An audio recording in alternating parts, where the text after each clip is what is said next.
Okay, welcome you all in Bahujan Scholar online events. My name is Bharat Rathod. I am the Assistant Director of Inclusion and Engagement at the University of Massachusetts, Amherst, and I am the founder of Bahujan Scholar, this network. Bahujan Scholar is a network of graduate students, faculty, and professionals from outside India. The goal of the network is to support scholars from Bahujan communities, build networks, group and one-on-one mentoring, promote anti-caste research and activism, and organize online events on academic and professional development topics. Today, this is the third workshop in our How to Transform a Dissertation into a Book series. And thank you so much, Dia Da Costa, if I'm pronouncing correctly, for joining this session. And I would hand over to my friend and moderator of today's event, Sahista. And this series is happening because of Sahista's contribution and idea. So thank you so much, Sahista. And over to you, Sahista, please. Thank you so much, Bharat, and thank you so much, Thea, for agreeing to do this on a Sunday morning. And I know it's early there too. So just by way of intro, Dia Da Costa is a full professor in the Faculty of Education at University of Alberta. Her previous research analyzed the complex relationship of activism in contemporary India to state violence and development discourses. She's the author of Politicizing Creative Economy, Activism, and a Hunger Called Theater from University of Illinois Press, which came out in 2016, and Development Dramas, Reimagining Rural Political Action in Eastern India, which came out from Routledge in 2009. I think she has another book too that she translated that's missing here, so I apologize. Her upcoming book on Brahmanism in diaspora is slated to be published with Fernwood Press in Canada, and Dia has, published numerous articles, co-edited journal issues. So she has a lot of accolades, but the most important accolade that she's very proud of is that she's my only Brahmin friend. So Dia Da Costa, welcome. 100% true. So yeah, thank you, Bharat, for the invitation. Thank you, Shaista, for making the connection and for thinking of me. And that's a humbling thing for me. As you know, I'm quite nervous, but um, I'm I'm thinking what I will do is share my PowerPoint, and I will sort of primarily be talking from my from my uh, experience in publishing, because that's what I know. So there will be lots of things that probably don't connect to your experience. And so I welcome questions, but I just wanted to start out with that kind of caveat of the like deep limits of where I'm coming from and my knowledge on this.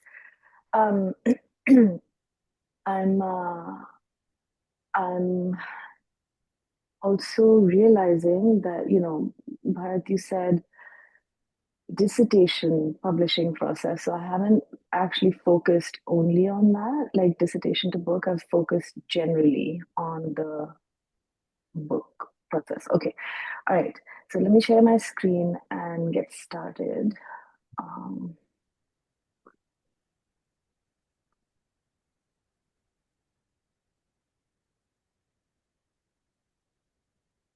how does that look?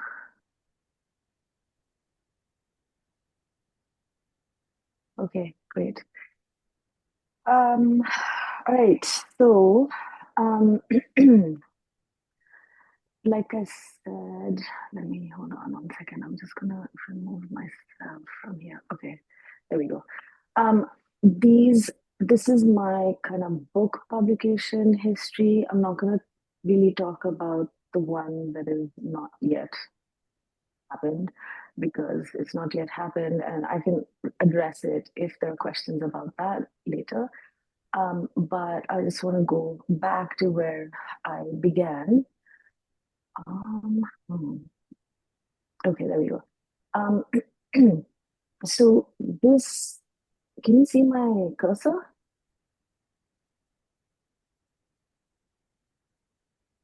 Yeah, yes, we can. Yeah. Okay, cool. So this book is the one that has, you can see Chandra Ganguly's name here. It's 5 plays from, from Jana Sanskriti, which is like a performance and political organization that works in rural Bengal among like um, agricultural workers and small farmers, and so that was where my dissertation work was, and I did the translation for them, and I wrote an introduction to this. And then this came before my single authored book, and I'm going to connect to that point a little bit later. Um, this is the second thing that I did. This one was also simultaneously with trying to prepare my single authored book. Um, this so the organization that I was working with for the dissertation, they were celebrating their 25-year anniversary, um, and they wanted to put out a publication. And so this book has so they wanted me to do like writing workshops. So I did writing workshops with again, like the members of Jana Sanskriti, and which was quite the experience. And so then I translated their essays from Bengali to English, and I edited them. And I also kind of edited and put together across sort of time zones, like all the activists transnationally who use Theatre of the Oppressed. They use a specific form called Theatre of the Oppressed. So, activists from the US and Brazil and um, uh, oh my God, it's been so long, I'm forgetting where else, but like across the world. And so that's that volume. And again, you will not see my name on it. It's in it, it's in the volumes, but you will not see my name on it. And then there's development dramas, as Shaisa mentioned, and politicizing creative economy, which is a university press one. And development dramas was published with Routledge India. So again, I'm just flagging that for things that I'm going to say in a bit. Okay, um, so I think before anything else, it is really crucial to sort of before you start like looking at all the presses that are available to figure out your fit, you have to get centered in yourself, right? A lot of what I'm going to say, sorry, oh, a lot of what I'm going to say is not necessarily something I've practiced, but when I think back to how I could have done it, that's what I'm trying to share with you. So get centered in yourself. What that means to me is that, like, what is my research topic and field? This is not, you know, it, this is not like, obviously you know that from, say, if you're doing a dissertation, right? Like, or if you're writing some other kind of book, like you still have to know what is my research topic, what is the problem, right? It's not just about like, okay, I have an interest, there's a burning problem out there and I want to address it and tell my story. Yes, you want to tell your story. Who has already talked about that? Who are you in conversation with?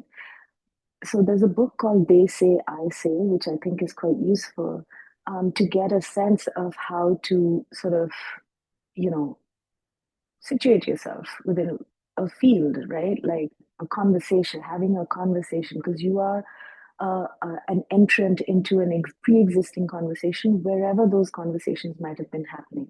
Now, the challenge, of course, is that have those conversations been happening in the academic field? that you are trying to publish in. So trying to figure that out is really crucial, and it is related to how you might approach the researching presses for pit process. Then you got to figure out also, what is my writing style? What kind of book do I want to write? Does it have, like, is it a straight up dissertation, academic kind of writing? Is it like kind of more experimental with multiple forms? Is there, a mix of poetry and art or photography? Um, what presses are down with that is going to sort of impact, like, you thinking about, do you need this in, is this absolutely germane part of your story? And then, of course, who is my audience? A really crucial question. Who are you trying to talk to? Not just who are you in conversation with, as in, you know, who have you been talking to, but who do you also want to talk to? Who would you like to reach with your writing? Um, and this can be a tricky one if you are, because the dissertation is like, you're essentially talking to 3.5 people, like your supervisor, your supervisory committee. You have to, and of course you're writing within a field, but you ultimately have to um, be be uh, like, people who give you the, yeah, you passed, are like, 5 to 6, 7 people, say, max, right? So there's a very specific kind of process there, and so to go from that into a book publishing process is a transition, um, because because presses are obviously trying to sell books, and you are trying to reach a particular audience. Obviously, you already have that audience in mind when you're writing a dissertation, but at the same time, you have to think beyond, and you kind of have to think a little bit in terms of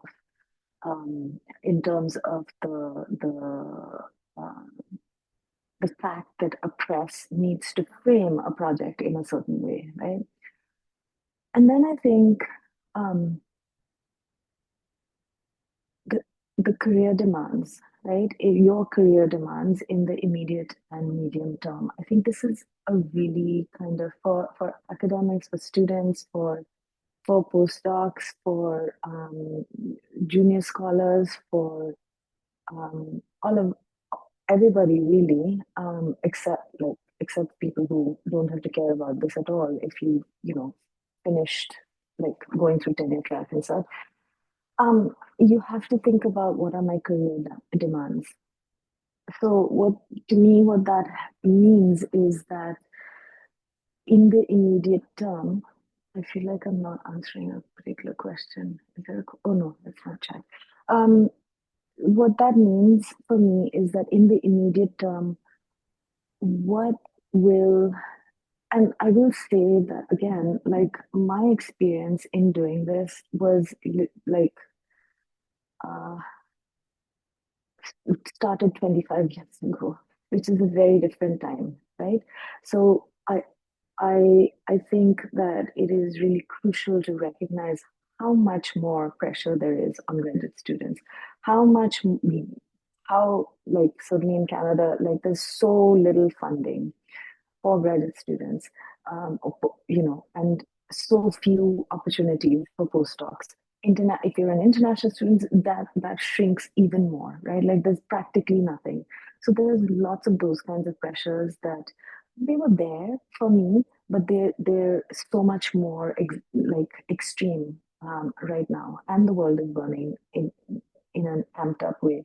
So there's lots of different types of stresses, and I think that we can't treat that as separate from how we juggle our career demands and the immediate requirements.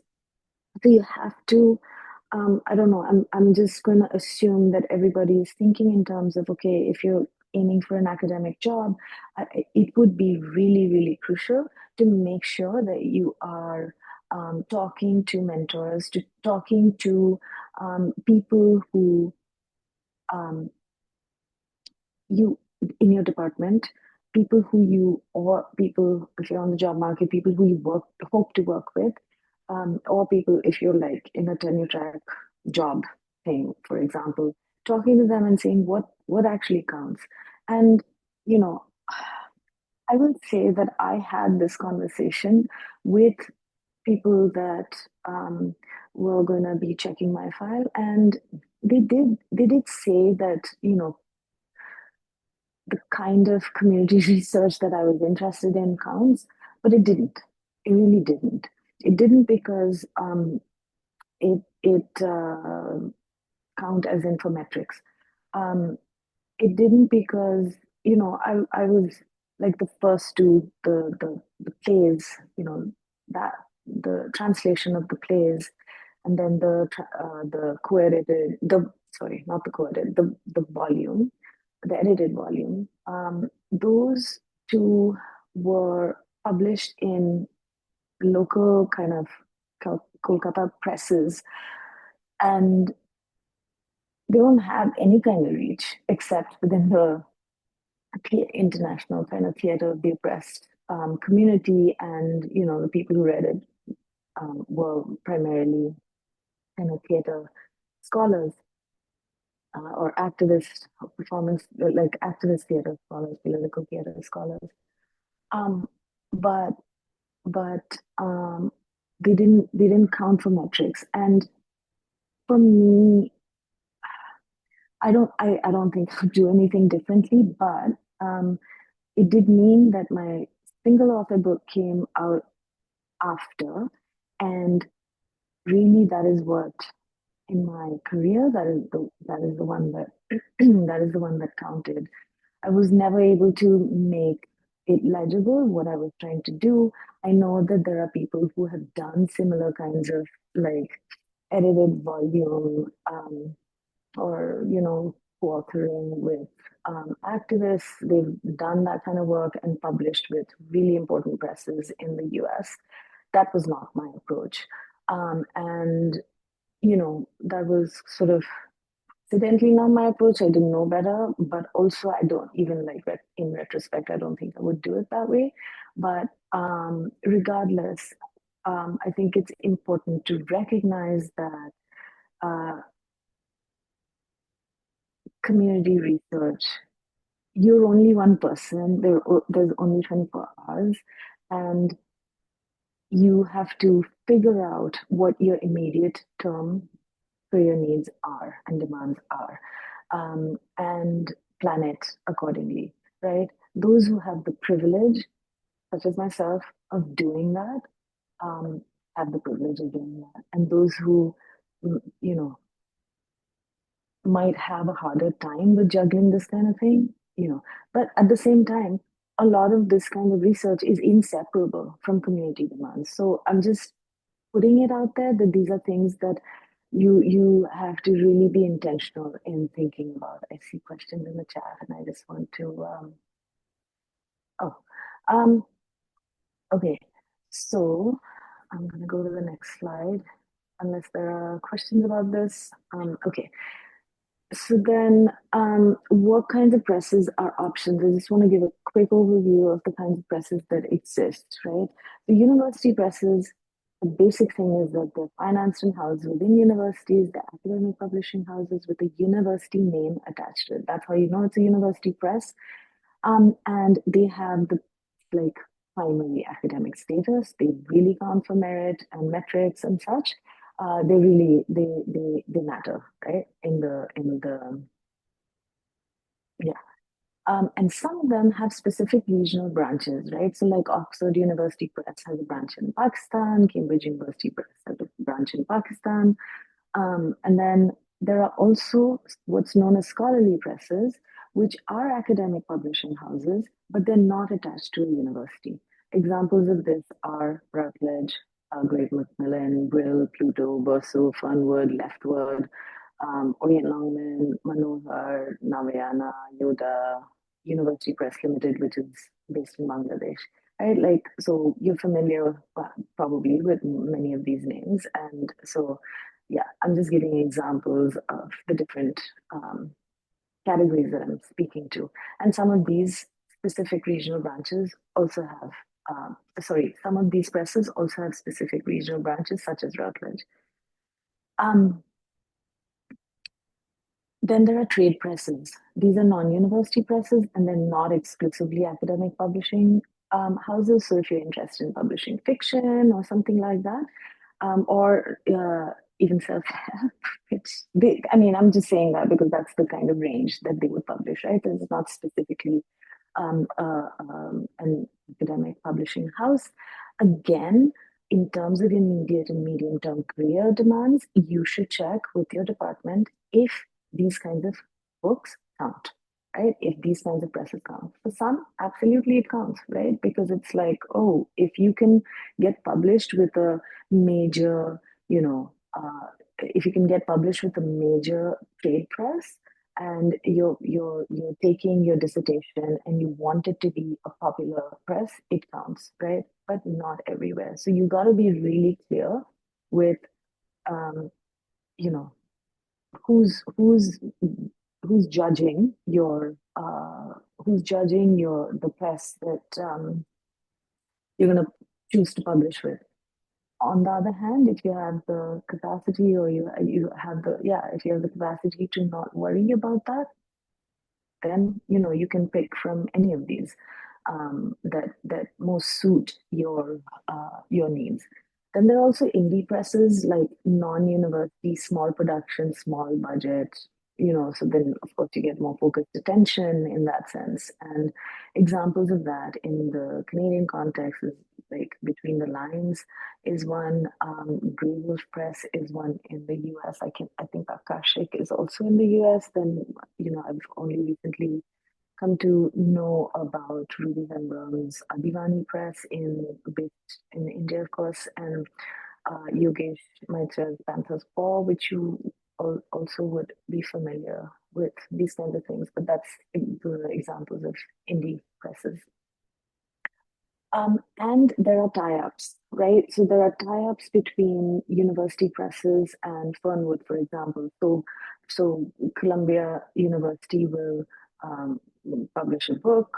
Fernwood will help promote it or distribute it in Canada, or vice versa, right? Fernwood will publish something, Columbia University Press will help distribute it. What is DUP? Duke University Press, I think is what I mean. I think Duke University Press has a collaboration with Navayana, things like this, right? Okay. Sorry, I need to drink water. So when you are beginning this process of checking out the fit, and you've seeing, okay, sorry, let me just go back for a second. So when you're looking up different presses, you want to see, okay, do I need a university press? Do I need, or can I go with a scholarly press, or can I go with a trade press, right? And once you've determined that, you can do some research on your field and look up some examples. This is just preliminary sort of looking at what presses exist and such. How you do that is basically think closely with what presses publish the books that you are reading. What books are you gravitating towards, and which presses publish those books? So make a list of that, right? And then you speak to mentors, speak to peers, other scholars. Where are the scholars that you look up to? Where are they publishing, right? Would they, and if you know them, talk to them. Would you recommend working with, would you recommend publishing with this press or not? And then we kind of make a list of the top presses in your field, the medium presses in the field, and the bottom presses in the field, so that you can get rid of the bottom ones and not waste your time on them, right? Then you get familiar with their websites, right? Like the the websites of the presses. Get familiar with them. They will always have a manuscript submission page. They will often have a dissertation to book um, page because it's a specific process as far as presses are concerned. And take a look at things like time considerations. How much time, you know, sometimes they will list the time that they take to review and internal and external. They will sometimes lay out cost and price considerations, but even if they don't, that make a note of what the website doesn't tell you, right? Because those are the things that you're going to ask the acquisition editor. Okay. So, and they often give you a list of acquisition editors, and you check that list and you find the field that most closely approximates your field. Now, you might feel like, okay, this category doesn't, I don't really see myself in this category, but ask yourself whether you could fit in that category. Ask yourself whether, you know, they, whether they should find a way to see you in that category, right? Like, so part of it is, I'm not talking about force fitting yourself into categories that, I'm talking about, because all like, um, I've done, I'm trained in sociology on like 3 different continents, and sociology in India and sociology in the UK and sociology in the US, like really, really different disciplines in some ways. So people use different categories, right? So based on how that discipline is shaped by the particular national, local, kind of regional context of research and thinking and politics and so forth. So don't assume that particular categories are not relevant to you because that is not how you think about your research. Ask yourself whether, like, look at the particular books that that acquisition editor has um, overseen, right, from acquisition to publication, and that will give you a sense of, okay, now can I relate to this book, and you can do it that way. Political considerations. So these three, right? Time consideration, cost and price consideration. And by cost and price, I basically mean, like, for example, Routledge books are incredibly expensive, right? They're inaccessible to most people. And that is an issue for a lot of people. People want their books to be bought and, read. Um, and if you go with Routledge India has a different pricing system. So I just want to make a note of that. But Routledge International is very, very pricey. And so that can impact the reach of your book.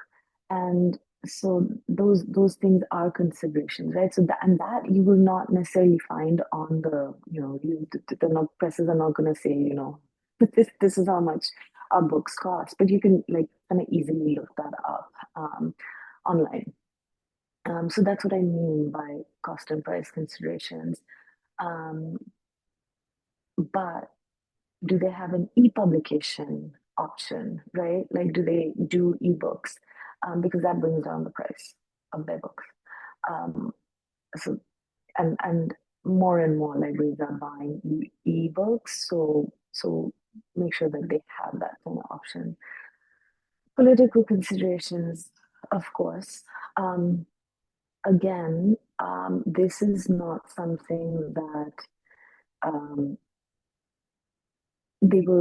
that all presses will put out there. Fernwood is very like explicit about like we do political publishing. So like some presses, you kind of already know that they have a political stake in the publishing field. But and most presses will not state their politics, but of course there's a politics, right?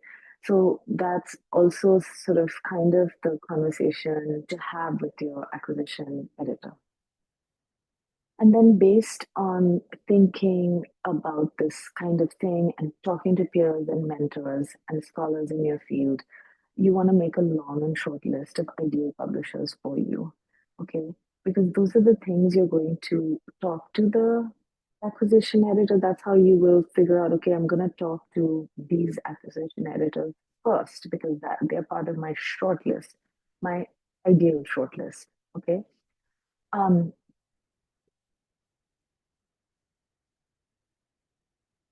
Sometimes it can be really hard to figure out how to go from a long to short list. Um, a tendency, I know I had this tendency, I would apply to like every job, regardless of whether it was relevant to me, like actually relevant to me or not. So I'm going to contradict myself here and say that um, you also want to um, really like kind of find the one that fits you rather than going for a huge breadth, which will waste your time. And, you know, they just sometimes presses don't even write back, right? So you want to just like optimize your time. Um, Definitely do not send an unsolicited book manuscript because usually they will just like ignore you, right? So ideally submit a book proposal after a conversation with an acquisition editor. We don't always do this, and they will accept book proposals that are uh, um, that have not, gone through an acquisition editor. That's also totally fine, right? But ideally, you want to submit a book proposal, not just a book manuscript, but a book proposal after a conversation with an acquisition editor, because you've already then made a specific contact. Someone has shown some kind of interest in meeting with you, right? And so that helps with just taking the process forward because your acquisition editor is your champion.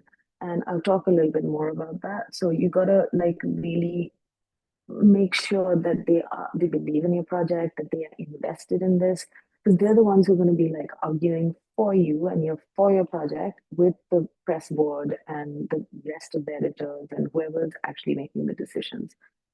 Um, I've already said this, but you've got to do your homework on press websites. There are questions.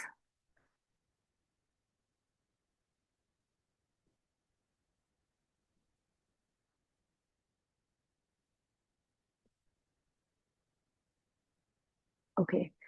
Shaista, I'm gonna like touch on open access a little bit shortly. Um, Tell us publishers, even indie wants to boycott, especially if you're thinking of good question. I actually don't know. Um, yeah, that is a good question. I'm gonna have to research that and get back to you. Oh yeah. Um, Thank you for that. I'll make a note of that. Oh, I don't have a pen. Look at that. Oh, I do have a pen. Um, okay. Um, so yeah, do your homework on press websites. Um, Again, look at the book catalogs that they've published. What's the depth and breadth of what they've published in your field, right? Make sure you have a sense of that. Go for both, ideally. Know their manuscript submission processes. Which presses go to the conferences you go to? Think ahead of conferences, make contact with the acquisition editor, go talk to them, even if they're not in your exact area, and ask them who else could I talk to? Follow up, talk to those folks, because the ones who come to the conferences are not necessarily the exact ones that you'd be working with, especially if you have a specific, say, region of the world, you know, um, uh, that you're working on. What kinds of series do they have? Who are the editors of those series, right? Like, it's not just about the series and the title and the description that they have about their series. It's also about who are the actual editors of those series. You want to make sure that you have a sense of the work that the editors have previously done in terms of whose work that they have published, but also like what have they written, what have they published, right? Like sometimes the editors are other academics, and so you want to kind of that's one way in which to figure out, okay, political considerations, this is going to fly, this is my work is going to find a fit or not. So, for example, University of Minnesota Press has borderlines, critical American studies, globalization and community, Muslim international, social movements, protest, and contention. Um, these are just sort of examples. Again, I didn't know who's going to be in the room in that sense. So I don't have a, you know, um, full idea of the work that you are doing, but University of Washington Press has a series on global South Asia. Now, again, global South Asia might be like, oh, I hate the category South Asia. I'm not global South Asia, but maybe, but talk to them, say that this is my project and would this land in what you are, uh, in what you're interested in what you publish on. Decolonizing feminisms, anti-racist and transnational praxis, critical ethnic studies, visual culture. These are all different series names that I'm just throwing out there. Northwestern University Press seems to have started, but I'm not entirely sure if they're continuing a series on race, caste, and colorism. So that if that's of interest, you could pursue that. Hearst, Stanford, you and Naviana and Yuda have, of course, also published material relevant to caste. There are the usual suspects, of course, South Asia across the disciplines, University of Chicago Press, University of California Press, and Columbia University Press. It's a joint venture, I suppose. And Oxford U, Cambridge U, Duke U, all of them have plenty of books in South Asian studies. But as we know, as you all know, the collaboration of Brahminical supremacy and white supremacy is extreme in some of these most well-known presses, including in terms of the editors who back the boards of these presses. So there are those kinds of hurdles to address. And speaking of boycotting, I think, a lot of people do boycott Duke University Press for the kinds of unethical work that they have published, by unethical scholars. So, okay. So once you've done some of this kind of research and looked at series that can matter and have a particular fit, again, talk to people who may have published with the press if you can find them. Ask mentors about the particular press that you're thinking about. Have they heard of it? They would have, but I'm just saying, like, if you're going for a small indie press, for example, which is good to reach, if you get more focused attention and things like that, always check with your mentors about the regard that it has in the field, and don't assume, right? Again, think about your audience and community, think about your career expectations. Open access, will it count, right? If you publish open access, is it going to count? There's still hesitation about this, I find, in the academic system. Even though at the journals level, there's a lot of promotion of that. In the Canada context, if you get a SHERP grant, like if you get one of the Canadian government grants, you're kind of required to publish some of your work in open access, and libraries have these kinds of depositories, open access depositories now. So check with the library in your university to see if that is the case and which ones, which presses, like ours is Sage, I believe. And so a lot of Sage journals have an open access collaboration with University of Alberta. And so if you publish in a Sage journal, regardless of what, so your work will be open access in that case. Okay, so I hope that makes sense. Yeah, and get to know your acquisitions editor. Do they believe in your book? Will they root for you? I had so my the it's a bad book, but politicizing creative economy. That book of mine, the reviews that it got, and I knew who had written that review, but I got like a 6-page, single-spaced review from one scholar who was like, um, I cannot, and I knew him, and he was like, I can't recommend this for publication as such. It's good content, but it needs to be two different books, and it cannot be published in this form. And I absolutely panicked, and I started immediately thinking of like and I was like applying for jobs constantly at that time. Every year I was on the job market for like 8, 10 years, and um, uh, at that time I was just like, I don't know how I'm going to do this, but I think I need to write two different books and split this into two. And I already had gone into like, I spent like 5 days thinking about that, which is not very much, but I'm just talking anxiety of that. And the immediate response is like, oh my God, this is the kind of review you get. My acquisitions editor was just like, nope, you are not doing that. You have just not framed the book properly for it to be legible why this needs to be one book. I would not have the confidence or the whatever to think.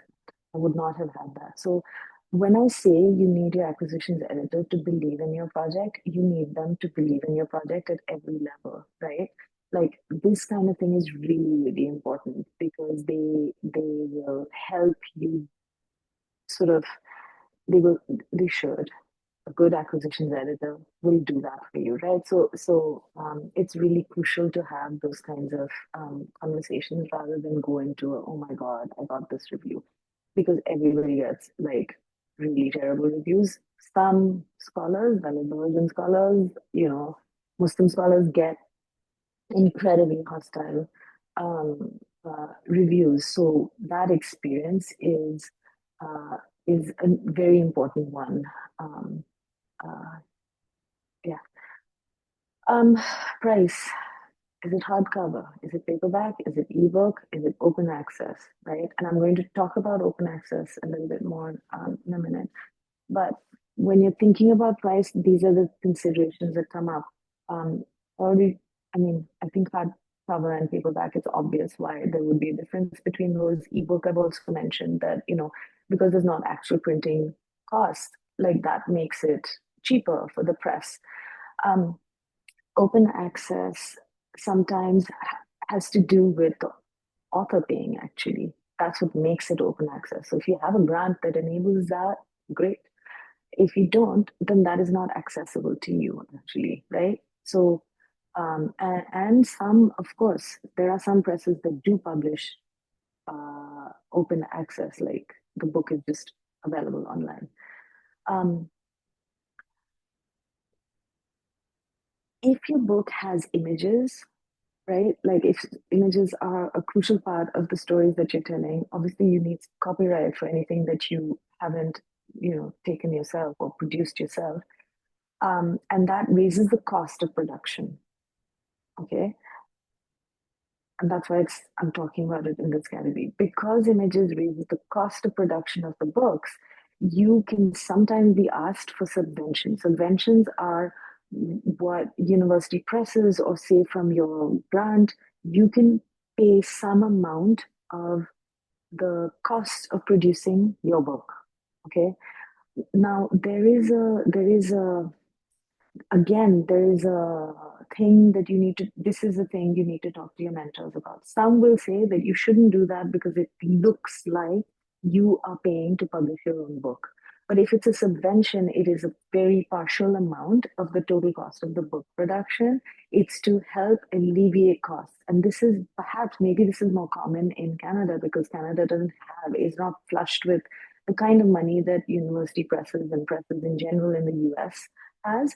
And so this is an important kind of thing. Canada also has, like university presses have to apply for a grant from the Canadian government in order to publish any book. Okay, so that's also, it lengthens the process of from between contract to publication. So keep that in mind as well. Okay.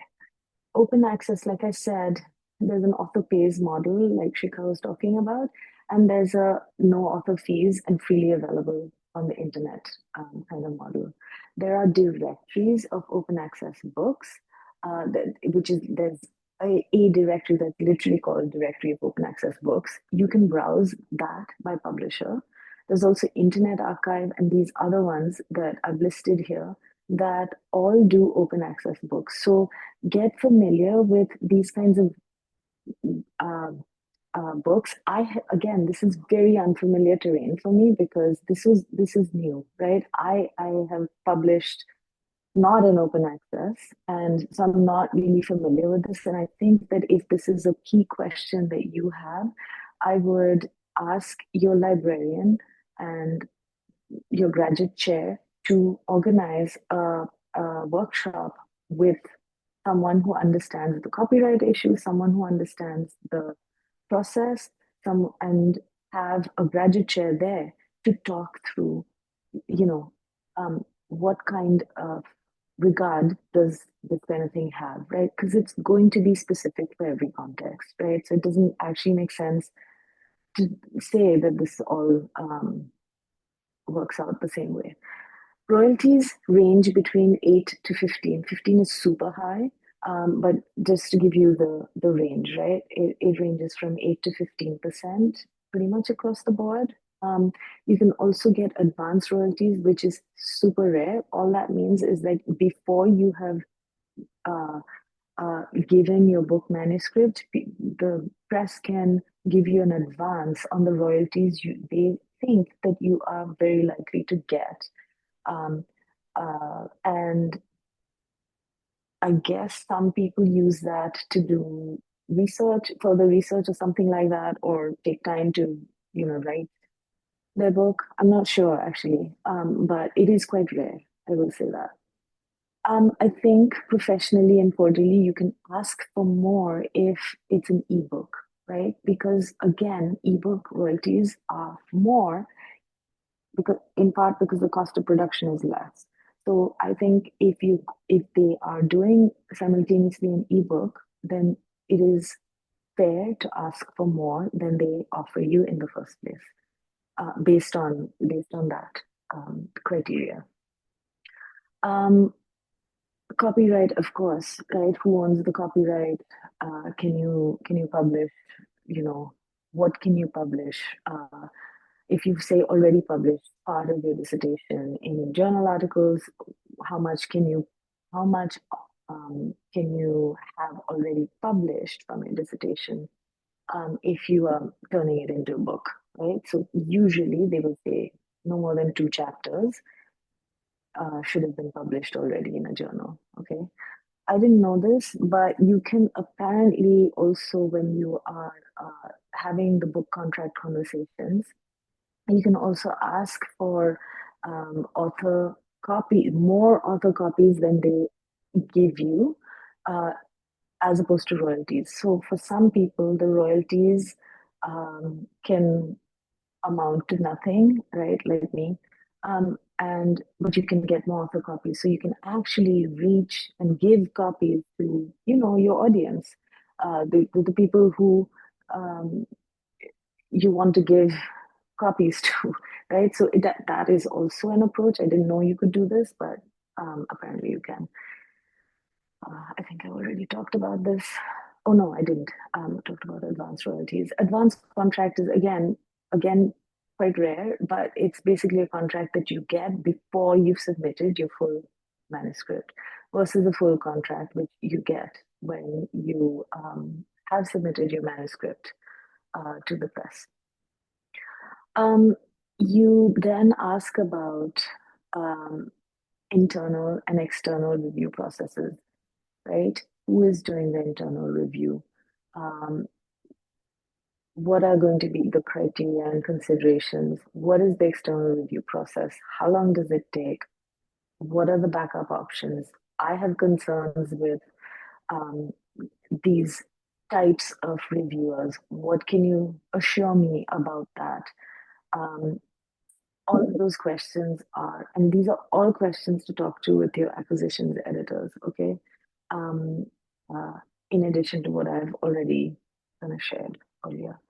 Then you want to get an understanding of their timeline and your timeline, because like an acquisition editor is working often on multiple projects at the same time. So if they give you a certain kind of deadline, and you are unable to meet it for whatever reason, which obviously happens all the time, um, then you know it, like, how does it work with the press timeline, right? And then what is your timeline? What are your needs, right? Are you getting done with your dissertation? When are you needing to have this out? Things like that. You have to kind of make sure you're communicating that appropriately. Ask them about advertising and distribution. And this is really particularly important in terms of questions to do with your audience, obviously. Do you have a regional collaboration in Pakistan or India or Bangladesh or Sri Lanka, wherever, right? Like, do you have those kinds of collaborations that can enable a certain kind of reach? Some presses have it, some do not, but it's worth having that conversation and asking, because it also changes the price and accessibility, therefore, of your book in another context. Ask about book launches. This is something that I'm realizing that sometimes presses require you to do book launches, and sometimes presses don't do book launches, but they want you to do book launches. And I didn't know that, and I think that it's worth kind of having a sense of that, and like, who pays for these book launches, all of that, right? Like, that these things don't just happen; they have to be organized. You have to have the contacts.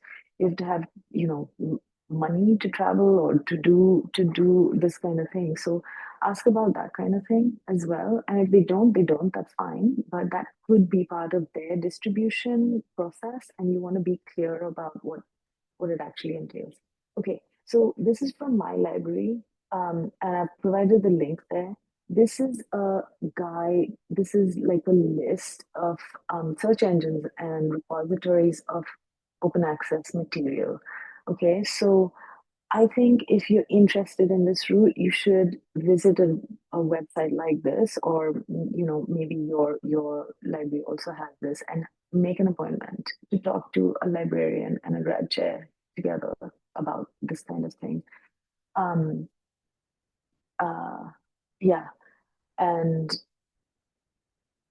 because I looked at these links and they seemed quite different to me, right? Like Punctum Books is um, it's quite different uh, kind of material that it produces compared to, in Tech Open, right? So, like, it really depends on what you're trying to publish. Let me look at the questions here. Sorry, they disappear. Okay, so yeah, do your homework, be prepared for all the conversations with the editors, the acquisition editors that you're going to, and don't ask them questions, please, that are already on their website or that they've answered, because that kind of thing obviously puts people off. Please don't be self-deprecating. I know that this is hard for people, but please try, just for those conversations, to get rid of the imposter syndrome, because you've got to know your value.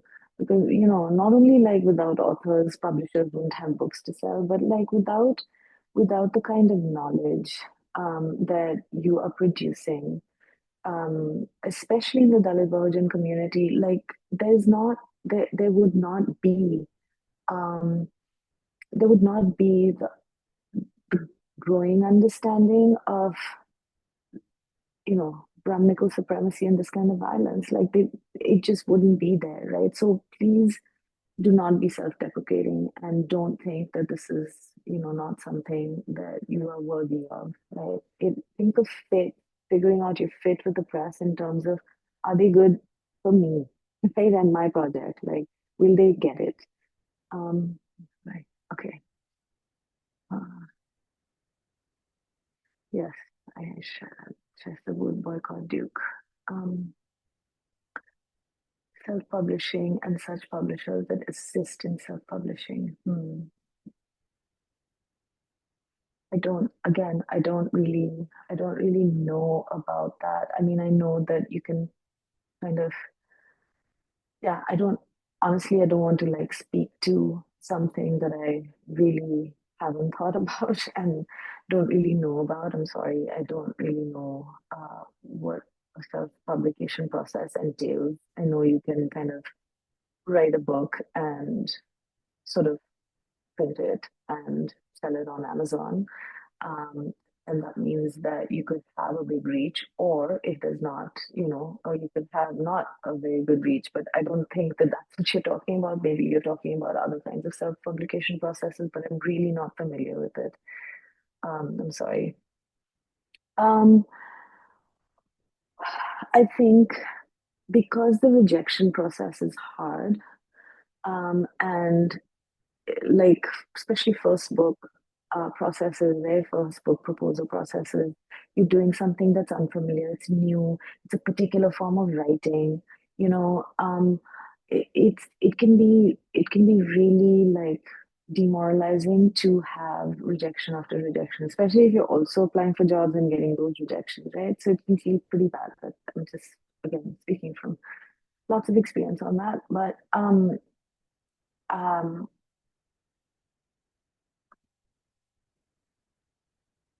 do you so write down what you think uh, will convince them to ask for your book proposal.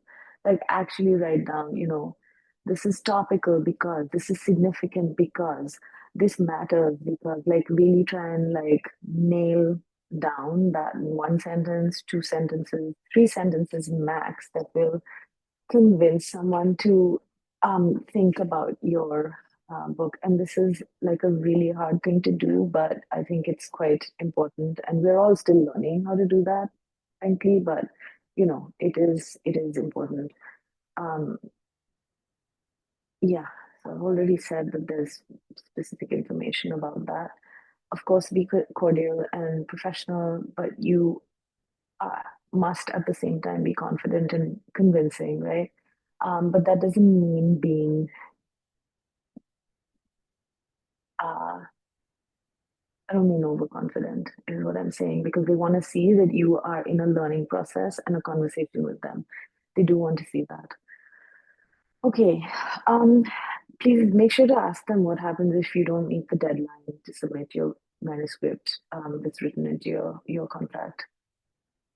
And like I said, I would ask your graduate chair to organize uh,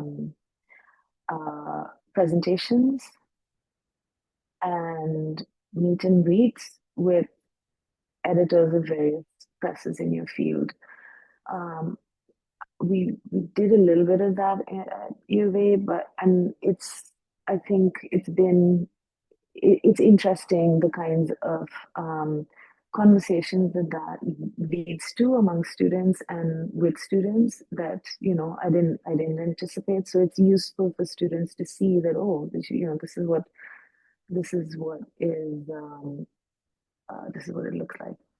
Okay, I didn't I didn't really have a plan or a vision in a systematic sense. So I primarily counted on chance and networks in the sense of the organization that I was working with. They already knew the local presses in Calcutta that they wanted to publish with, so I went with what they wanted to do. Um, and with Routledge had just started a regional office in India, and that seemed proximate to me, and it seemed easy to me, and so that's why I went with Routledge. University of Illinois Press. Um, at the time, I had a mentor who had published with them and made that connection for me, and so that particular Savarna network worked in worked for me, right? And so that's how I did that.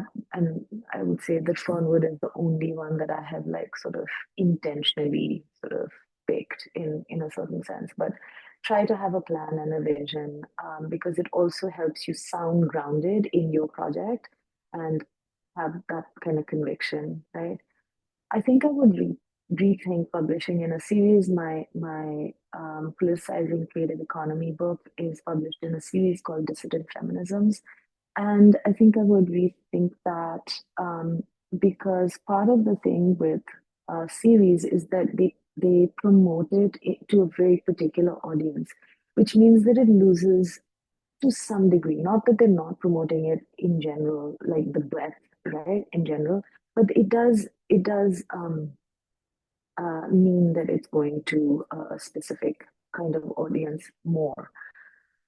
Please do book proposal writing workshops. I wish I had done this because I found just writing a book proposal so hard to figure out what is the significance of my project, right? So again, ask your graduate chair to organize this kind of thing, because to me, this is really important. Like, how do you like actually workshop? Okay, have I been able to communicate? Go to your writing centers, right, in your universities. Have I been able to convey why this is significant? Those kinds of things are very important, because you don't want to do the work and then be rejected after, get rejection after rejection. Community versus career, and then thinking about community as the foundation of career in life. Like, this is, obviously something that is relevant to Dalit Bahujan scholars. Each of you will make that decision for yourselves, given everything that you have to balance. Um, but often academic programs will fit community versus career, because they will simply not actually see as valuable any kind of real community work, that is not legible, whether it's in terms of the press or in terms of who is writing in it or who you've enabled to write or whatever, right? Like, very often it's just not legible. And that impacts who you should co-author with. If you want to co-author something, it impacts how you navigate the conversations about royalties. It impacts distribution questions. It impacts open access questions. I've already talked about that. Um, then I think two last points. Um, you want to try and balance your right to question the reviews that you receive from reviewers versus sticking with the press or series. Meaning that if you get really good reviews, then it's not an issue. If you get some feedback, which everybody gets, also not really an issue. If you get obnoxious reviews, right, and then like the acquisitions editor or the press, like above them, like the main editor, is like, you have to do this, and this in order for us to, publish your work. You have to really think seriously about, like, okay, I've spent a bunch of time waiting for these reviews. It's a waste of my time, perhaps. Or is this actually going to make my book better?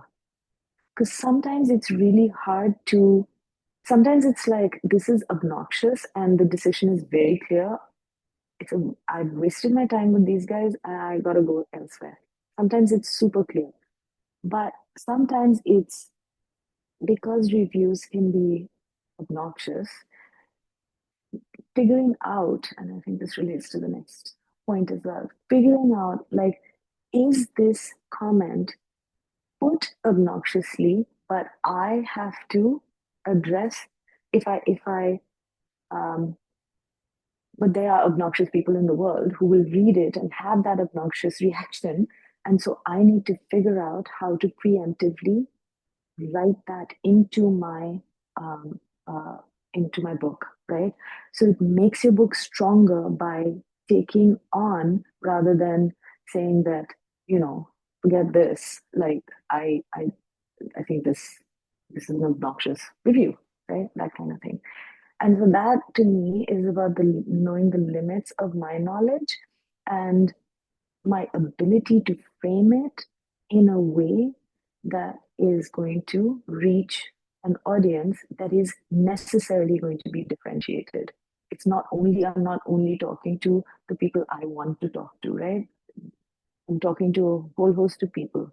Or you can be like, I don't care about this particular comment or review and I'm going elsewhere.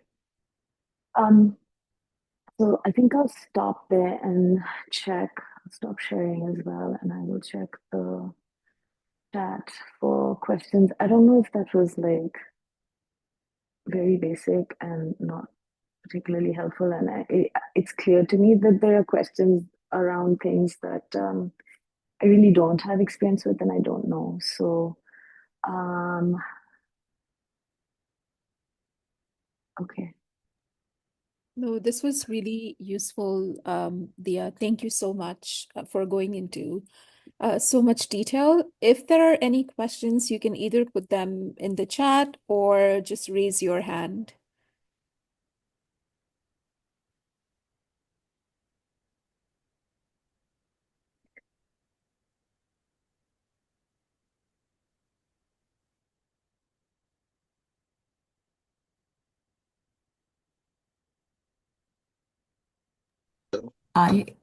Sorry. Go ahead. Rakesh, do you have a question? Yeah. First of all, thanks to Bahujan Scholars because this group is new for me, and I'm following through Facebook and that YouTube. So I think it's a very useful talk series, especially for all those people who is curious about converting their dissertation to book. So I'm basically curious about a little bit elaboration about all those people. Or actually, I'm working in the South Asian studies. I completed my MPhil in that Hindi Khari Boli. So I looked at the language politics in after establishment of Fort William College in 19th century. So if that today's speaker or instructor can talk about a little bit in direction of South Asian publication. So because I'm thinking to convert my MPhil dissertation into book. So that's so my question is regarding to that, to elaborate a little bit about the South Asian publication houses. And thank you. Thanks to Bahujan Scholars Group. Thank you so much. Thank you for your question, Rakesh. Do you mean that you want to publish your dissertation in South Asia? I assume India. Is that what you're asking? And so then you're wondering what Actually, presses would be a good place to publish? Yeah. Okay. Actually, my dissertation is about which I completed in 2017, and still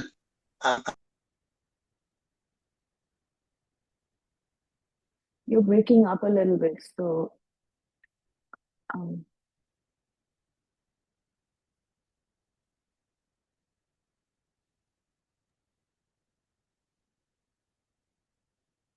I think we should go to the next question because there is some internet issue. yeah, we can come back to you, Rakesh, with your question, or if the internet issue stays poor, maybe you can just write it in the chat. Prashadwati?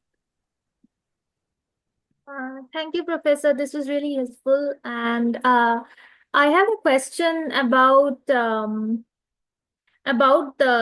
the book proposal that you mentioned. And I have also mentioned this in the feedback, and I was wondering if we could have a longer session on basically the nitty-gritties of writing a book proposal.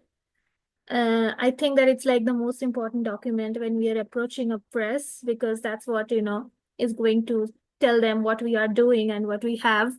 So yeah, like and the writing that document makes me very nervous, like even the thought of writing that document. So if you could have some suggestions or just, like links to books or articles that are talking about that genre, or if we could have another session on this, it would be really useful. Thank you so much. I can respond to that. So, Drishadwati, this is the second, so this book workshop is a series. This is the second one. The third one is with Pinky Hota and Gaurav Patania. And in that, there will be discussion on how to write the book proposal. But you might also want to check out Laura Portwood's work. I can WhatsApp you the link. Her book is one of the most useful in our sort of, social sciences and humanities for a template for how to write the book proposal. But that would be the third workshop that's going to come up in March.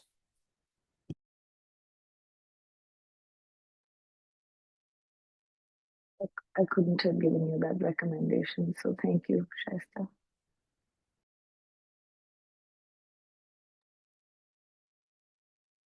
Yeah, there's a question in the chat from Ravinder. They say, I want my book to be widely accessible rather than being read only by a handful of scholars. Is it a pragmatic choice to tone down the academies, especially when I'm looking for a career in the academy?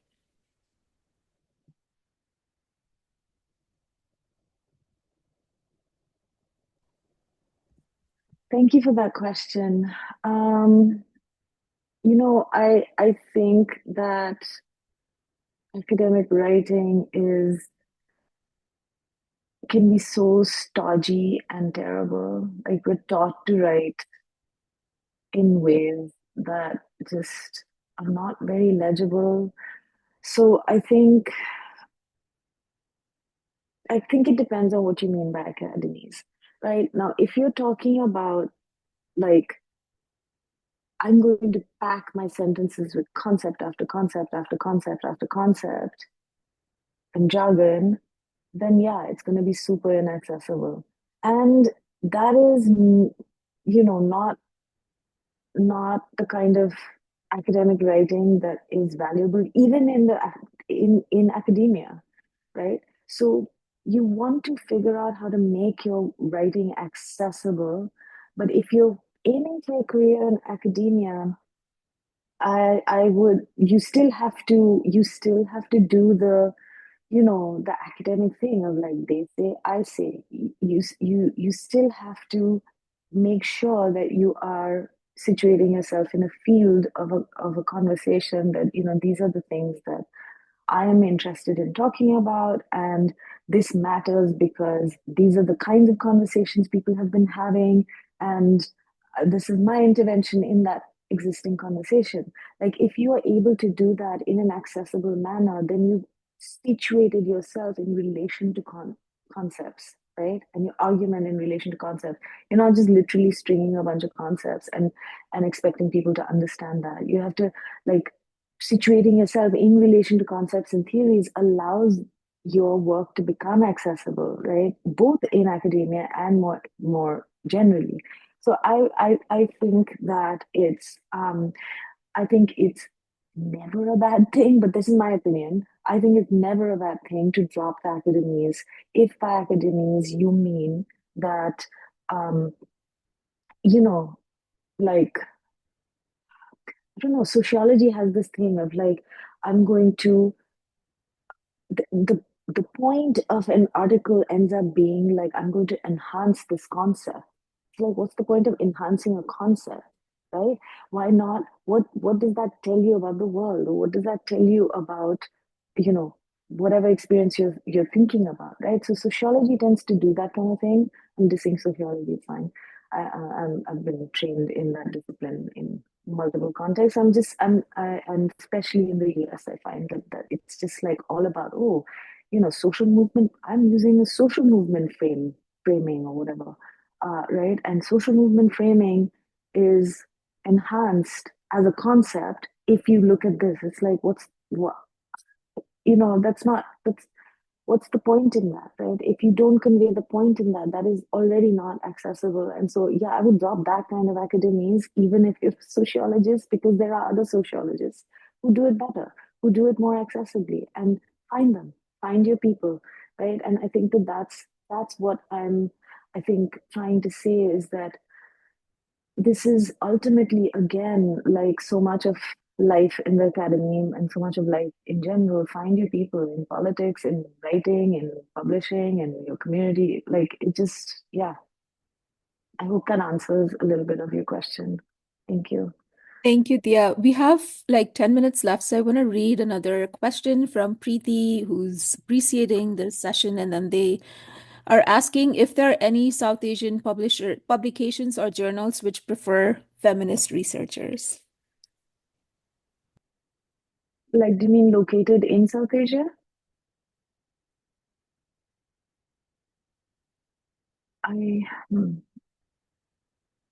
I'm sure there are, but I'm so like North American centric that I actually, if you mean in South Asia, I'm not sure, but you know, there's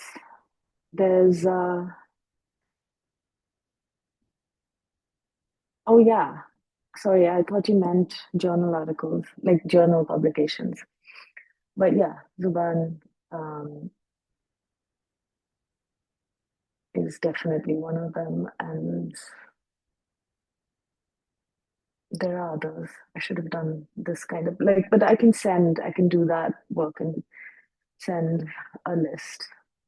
I'm not good with thinking of names on my feet. Thank Too you. old.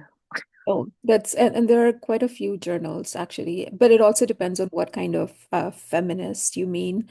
The field is wide open for Brahmin feminists everywhere. So, Yeah. and Sparna in general.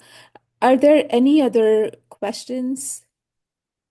Anything else that needs clarification?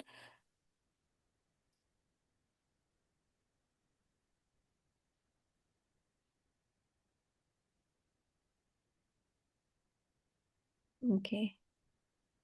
I just want to say thank you so much, Dia, for spending your Sunday morning with us, going through like such a well-researched presentation, all the details. Thank you so much. This was a lot of labor, and I just want to appreciate you for this, and to Bharat for making space for these workshops. They are incredibly useful to somebody like me, and I'm hoping to our participants as well. So just want to say thank you so much. Is there anything else, Tia, that you want to leave us with? I want to thank you for inviting me and for trusting me with this conversation. Like it's not, yeah, I don't take that trust lightly. So thank you. I appreciate it. And I'm sorry I wasn't able to answer like half the questions, but yeah, thanks. Oh, that is so not true. Thank you so much. I'll turn it over to Bharat. Yeah, no, thank you so much, Dia, and thank you, Saista, once again. And thank you all the participants, and hope to see you in our next session workshop number 3, February, no, not February, this February, March 23rd, Sunday. Thank you so much. Bye. Thank you. Wonderful. Bye. Take care, everyone. Bye.